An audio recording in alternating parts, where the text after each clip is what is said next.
How to DocuSign a document on iPhone. DocuSigning a document on iPhone is actually fairly simple. Basically, for this, all you have to do is go ahead and first of all, make sure to actually launch the DocuSign application right here. So once you launch the DocuSign application, all you have to do from here is, whether it is iPhone or Android, doesn't matter. Signing a document is completely free, right? So you want to just make sure to go ahead and then sign the document right here. Now you can scan a document or choose a photo from a document or templates, files, email, or whatever else it is.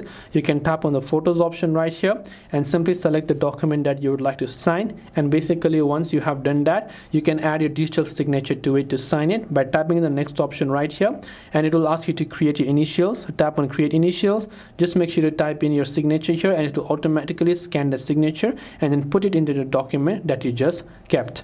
This way you should be able to DocuSign a document on iPhone. I hope this video helped you. If you have any questions, feel free to leave them down below. Thank you for watching till the very end, and see you soon in the next video.